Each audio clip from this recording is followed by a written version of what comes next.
사람의 마음이란 게, 와, 어떻게 88시간만 이러면서 병원이 돌아가지? 아, 꼰대요, 꼰대. 꼰대 같은 마음이 동시에 드는 것도 사실입니다. 네.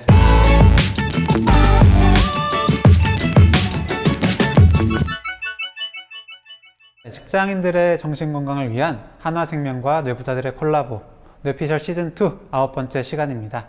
안녕하세요. 저는 정신건강의학과 전문의 허규영입니다. 네, 안녕하세요. 정신과 전문의 김지용입니다. 어느덧 우리 뇌피셜 시즌2가 끝나가고 있습니다. 네, 벌써. 네, 충격적이에요.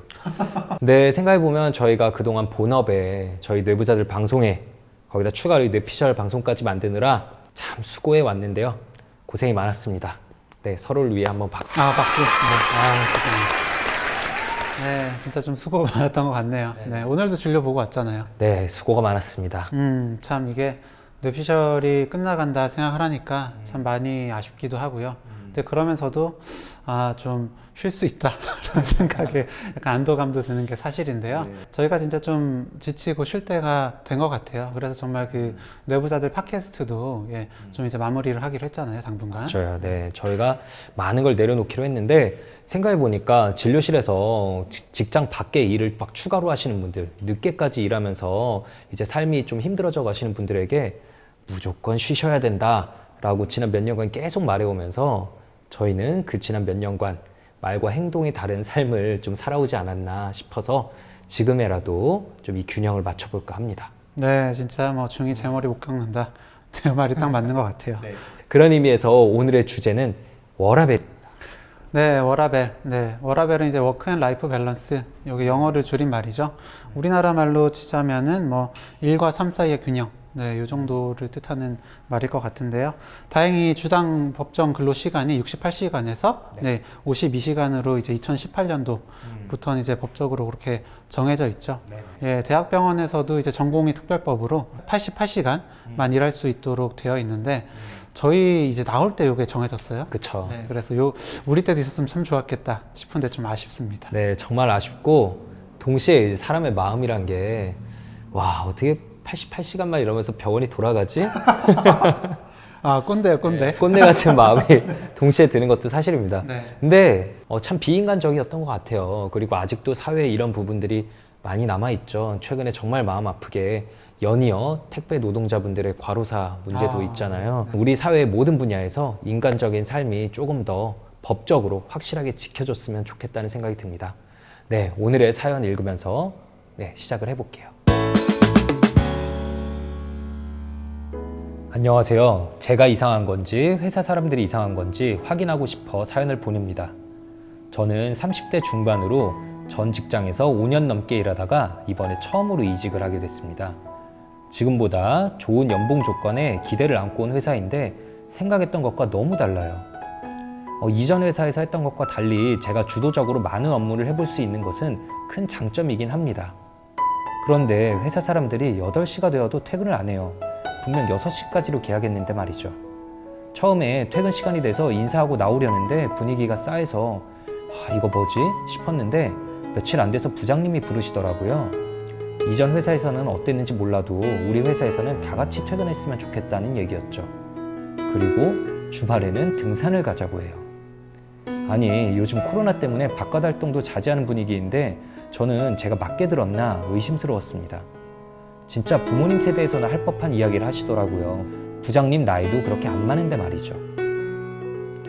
또 이해가 안 되는 게 근무 시간 동안 집중해서 하면 충분히 퇴근 시간 맞춰서 끝낼 수 있는데 다들 일부러 8시를 맞추려고 하는 것 같다는 거예요. 중간에 담배도 자주 태우러 가고 식사하고 커피 마시는데 시간을 또 한참 쓰고 저는 그 시간이 너무 아깝거든요. 그렇게 늦게 퇴근하고 밥 먹고 씻으면 이제 잘 시간이에요. 그러다 보니 요즘에는 시간이 좀 나도 그냥 쉬고 싶고 하고 싶은 게 없어졌어요. 일도 잘해서 뭐하나 싶네요. 무엇보다 제일 힘든 건 아무도 이 상황을 이상하다고 생각하지 않는다는 거예요. 외롭고 저만 힘들어하는 것 같아요. 살면서 제가 약한 사람이라는 생각 별로 안 하고 살았는데 이거 내가 너무 나약한 건가? 이런 생각도 듭니다. 이직한 지 얼마 안 됐는데 그만두면 안 되겠죠? 적은 나이도 아닌데다가 금방 퇴사하게 되면 다시 다른 데 입사하는 것도 어려울 것 같고 다시 다른 데 입사하더라도 잘할 수 있을까? 여기서 적응 못하면 다른 데서도 적응 못하지 않을까 싶어서 걱정이 됩니다.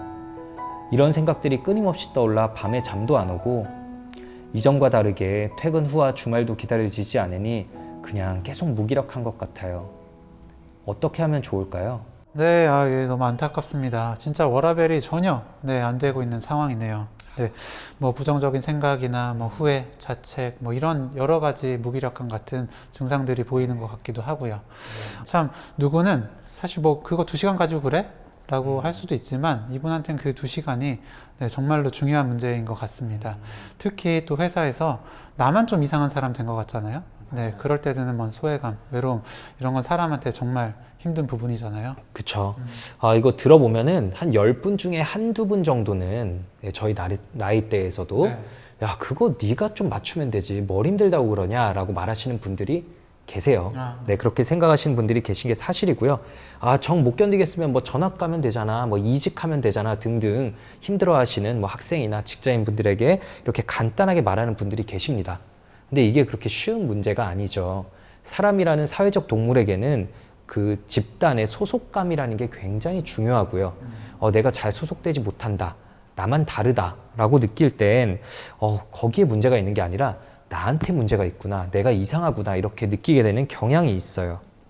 그리고 학교나 직장이라는 게 사실 옮긴다는 게 말이 쉬운 문제지. 어렵죠. 네. 참 어렵죠. 네, 지금 사연까지 주신 거 보면 분명 많이 힘드실 것 같아요. 사연에도 말하신 것처럼 이제 우리 부모님 세대, 그리고 우리 세대는 이 일을 대하는 태도가 다를 수밖에 없죠. 옛날엔 우리나라가 정말 살아남기 위해서, 발전하기 위해서 다 같이 열심히 달려오는 게 거기 집중했다면 언젠가부터는 이제 직장 밖에서의 삶, 그리고 한 사람의 인권 이런 것들이 더 중요한 이런 이슈가 떠올랐잖아요. 둘 다 장단점이 있을 텐데 과거에 그런 너무 달리는 분위기가 우리 전반적인 사회에 번아웃을 만들어낸 거 아닌가. 그래서 다른 분위기가 이제는 더 중요시되는 거 아닌가 이런 생각도 듭니다. 맞습니다. 네. 많이 달라졌어요. 그 취업 포털 사이트의 한 설문만 봐도요. 네, 높은 연봉, 그리고 잦은 야근을 하는 직장의 선호도가 제일 낮았고요. 네, 낮은 연봉에 야근이 아예 없는 회사, 요거가 한 중간 정도, 그리고 중간 정도의 연봉에 적은 야근을 하는 직장의 이 선호도가 가장 높았습니다. 네, 이 삶의 질을 위해서 이게 경제적으로 안정이 되고요. 네, 취미 활동 같은 내 시간을 이렇게 확보를 해야 되잖아요. 그러다 보니까 설문조사 결과도 이렇게 나온 것 같습니다. 그 이미 노력을 많이 했는데도 삶이 계속 버거워요. 전 세계적으로 어쨌든 우리나라 많이 줄였다고 해도 그래도 우리나라만큼 일을 하는 나라가 별로 없죠. 근데 받는 대우는 분명히 그에 합당하지는 않아요. OECD에서도 중하위권 정도라고 합니다. 그래서 이렇게 열심히 해도 이 정도구나 라는 생각에 미래에 대한 기대, 희망이 이제 별로 안 생기게 되니까 그럴 거면 적당히 일하고 적당히 만족하자라는 의미에서 워라밸이 더 크게 떠오르는 것 같습니다. 네, 참 이게 워라밸이 지켜지지 않고 일에만 몰두했을 때 문제가 많아요. 네, 그중에서 이제 특히 다른 생활 없이 일만 하면 내가 없어집니다. 네, 일이 나의 전부인 것처럼 느껴져요. 물론 뭔가를 성취하고 인정을 받았을 때 너무 뿌듯하고 기쁠 수 있지만 뭔가 인정을 받지 못하고 실수하고 실패했을 때는 그만큼 힘들고 슬럼프에 빠질 수밖에 없거든요. 은퇴증후군이란 말 있잖아요. 네, 이게 그 가정은 뒷전에 두고 뭐 친구나 취미 생활도 별로 등한시하면서 일에만 몰두했었던 분들이 은퇴를 한 뒤에 진짜 내가 없어져서 내가 부정당하는 것 같아서 뭐 무기력감, 우울, 불안 같은 여러 가지 이제 증상들이 나올 수 있는 건데 뭐 은퇴를 하면서 어느 정도 내가 좀 이건 잘했고 이건 못했고 하면서 우울감을 느끼는 건 당연하지만 이렇게 일에만 너무 몰두했었던 분들은 여러 가지 증상들이 세게 어떤 질환일 정도로 나올 수도 있습니다. 은퇴라고 얘기를 하니까 아마 지금 이 영상을 보시는 분들에게는 나에게 너무 먼 얘기야, 뭐 그걸 벌써 얘기해라고 하실 텐데 굳이 은퇴뿐만 아니라 이렇게 일에 너무 몰두하면서 일과 내 삶을 동일시하면서 지내오셨던 분들은 혹시 승진해서 실패하거나 아니면 내가 주도했던 프로젝트가 잘 안 되거나 동료와 비교당하거나 그래서 상사에게 혼내거나 등등 나의 일이 인정받지 못했다고 느낄 때 내 삶 전체가 부정당했다고 느끼면서 더 무너지는 경향이 있어요. 예, 맞아요. 실제로 저도 진료실에 매년 그 인사평가 시즌 그리고 이제 승진 시즌 네, 요럴 때마다 오시는 분이 계세요. 네, 내가 충분히 인정받지 못했다는 생각에. 네네. 네. 오랫동안 안 오시다가 네. 그때 갑자기 또 오시고 맞아요, 그렇죠. 맞아요. 그래서 마음의 위안을 받고 가시고 또 오시고 이러기도 하죠.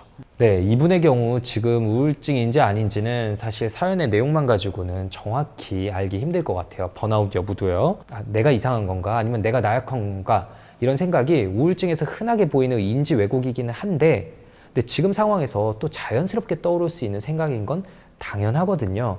그렇기 때문에 이 생각만 가지고는 지금 이상하다 이거 여부를 알 수는 없고 뭐 우울증이나 번아웃에 흔히 동반되는 뭐 식욕의 변화, 수면의 변화 이런 것들은 없는지 더 살펴봐야 될 것 같습니다.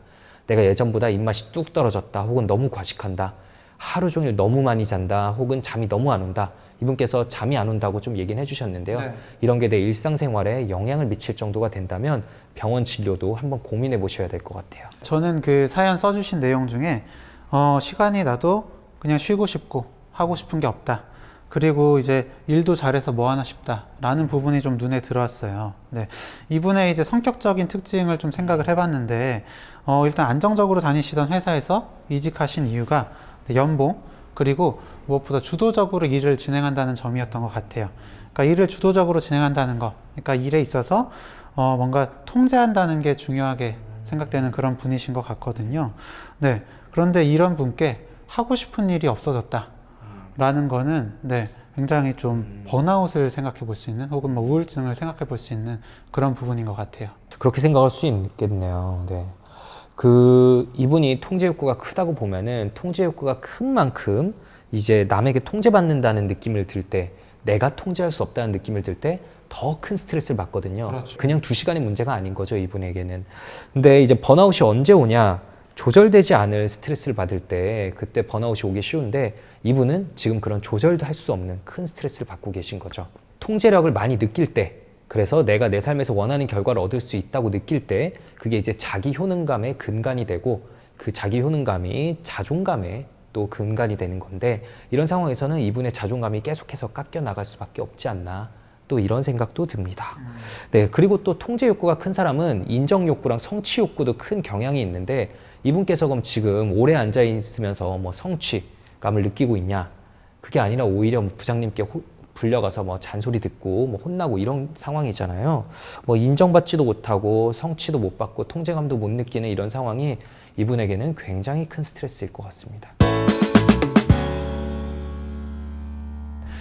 이렇게 좀 힘든 상황에 네, 저희가 좀 어떤 솔루션을 드릴 수 있을지 네, 이야기를 해보려고 합니다. 일단 첫 번째로 사연자분이 절대로 이상한 게 아니에요. 네, 그러니까 사람마다 중요한 게 그냥 다르다. 네, 그걸 아셨으면 좋겠습니다. 일단 이 사연자분께서는 네, 개인 생활, 일 이런 것들이 내 통제 아래에 있는 그게 중요하신 분인 거고요. 네, 부장님은 네, 사실은 네, 직장보다 집이 더 힘드실 수도 있는 그런 분이지 않나 생각이 듭니다. 네. 맞아, 저희는 그런 부장님들도 많이 만나 뵈니까 네. 네, 어떤 마음인지 대충 알 수 있죠. 그러니까요. 교수님들도 좀 그랬던 것 같거든요. 네. 어쨌든 이 부장님 같은 분은 네, 워라밸 뭐 별로 중요하지 않을 거예요. 네, 집보다 회사의 시간, 회사에서 동료들이랑 있고 뭐 같이 등산하고 네, 뭐 볼링 치고 이런 게 굉장히 행복하신 그런 분일 수 있는 건데요. 네, 하여튼 이런 분들이 오히려 정말 은퇴를 하게 되면 네, 현타 세게 맞으시고 네, 은퇴 증후군 겪으실 수도 있습니다. 사연자분께서 그리고 내가 여기서 적응 못하면 다른 회사에서도 적응 못할 것 같다. 네, 이런 얘기를 해주셨는데 저는 뭐 절대 그렇지 않을 거라 생각을 합니다. 왜냐하면 이전 직장에서 이미 인정을 받았기 때문에 예, 지금 회사로 이직을 하실 수 있던 거잖아요. 네, 본인한테 문제가 있는 게 아니다. 네, 그걸 다시 한번 네, 생각하셨으면 좋겠어요. 네, 이런 비슷한 얘기 되게 많이 들어요. 여기서 적응 못하면 나한테 문제가 있고 다른 데 가서도 잘 안 될 거다. 뭐 또 레퍼런스 체크를 하니까 여기서 내 안 좋았던 얘기가 거기서 들릴 거고 첫인상부터 안 좋을 거다. 이런 얘기 많이 하시는데 그런 분들께서 이직하고 나시면 다들 공통적으로 얘기하십니다. 내가 괜한 걱정을 했었다. 라고 얘기하세요. 너무 걱정 안 하셔도 될 것 같습니다. 그리고 무엇보다 지금 회사에서의 상황이 근로기준법 위반 상황이잖아요. 네네네. 정당한 권리를 요구하고 이제 요구했는데도 안 받아들여진다면 이건 정말 회사가 이상한 거니까 이직에 대해서 심각하게 고려해 보셔야 됩니다. 물론 이직이 이제 힘들다고 얘기하셨겠지만 나이가 많아서 특히 이직이 어려울 것 같다 얘기하셨는데 그러니만큼 더더욱 지금이 최적의 이직 시기라고 생각을 해요. 네, 더 나이 들기 전에 결정을 해야겠죠. 이분의 기존의 성취 욕구, 인정 욕구 때문에 내려놓기 힘든 부분도 있을 텐데 이렇게 기본도 지켜지지 않는 회사에서 인정받는 게 그렇게 중요한 문제인가? 다시 한번 고민해 보시는 게 좋을 것 같습니다. 그리고 지금 내 상황을 좀 객관적으로 보시는 게 필요해 보이세요. 이게 좀 안타까운 게 회사 내에서 내 이야기를 해도 나한테 공감을 잘 안 해주실 것 같아서 그건 좀 안타까운데 그렇기 때문에 더더욱 뭐 밖에 있는 친구 뭐 이전 직장 동료도 좋고요. 가족들 이런 사람들한테 내 이야기를 좀 꺼내 놓으면서 정말로 내가 문제인지를 한 번 더 확인을 해 보셨으면 좋겠습니다. 그럼 그게 좀 어려우시다면은 내 상황을 친구의 상황이라고 좀 가정을 해보시면 좋겠어요. 그래서 메타인지라고 하죠. 나를 좀 더 객관적으로 보시는 그 연습을 해보신다면 지금의 상황을 좀 명백하게 보실 수 있지 않을까 싶습니다. 그리고 그렇게 좀 이야기를 해보시고 좀 다르게 해봤는데도 불구하고 계속 뭔가 하고 싶은 게 없고 무기력감만 계속 느껴지신다면 그때는 뭐 정신건강의학과나 상담센터 같은 좀 더 전문적인 도움을 받아보셨으면 좋겠네요. 네네. 그 인지 왜곡이라는 게 내가 그 상황에 이제 빠져들게 되면 혼자서 헤어나오는 게 생각보다 힘들어요. 그거는 이제 사연자분이 약해서 그런 것도 아니고요. 이상한 사람이라서 그런 것도 아니고 누구나 그런 상황에 처하게 되면은 그렇게 됩니다. 그럴 때 전문가의 도움을 받는 건 절대 뭐 약하거나 부끄러운 일이 아니라는 거 꼭 기억하셨으면 좋겠습니다. 네, 맞습니다. 좀 지치고 부정적으로 생각하도록 바뀐 뇌가 지금 상황을 더 힘들게 받아들이게 만들고 있을 수도 있어요. 네, 오늘은 워라밸을 보장해주지 않는 회사, 거기서 혼자서 괴로워하시고 계시는 분의 사연을 만나봤습니다. 저희의 조언이 일과 이런 삶의 균형을 찾으시는데 좀 도움이 되셨으면 좋겠네요. 그럼 오늘 솔루션 다시 한번 정리를 해볼게요. 첫 번째, 사람마다 중요한 게 다를 뿐 내가 이상한 게 아니다. 둘째, 직장에 적극적으로 환경 변화를 요구한다. 요구가 받아들여지지 않을 시 미래를 위하여 빠른 이직도 고려해 본다. 세 번째, 지금의 상황을 객관적으로 볼 수 있는 노력들을 해본다. 그럼에도 불구하고 계속해서 힘들 때는 정신건강의학과나 상담센터 같은 전문적인 도움을 받아보시기를 추천드리겠습니다. 네, 오늘 저희가 계속해서 워라밸에 대해서 얘기를 해봤는데요. 이렇게 생각해 보시면 될 것 같아요. 복잡한 도로 질서를 이제 정리하기 위해서 신호등이 있죠.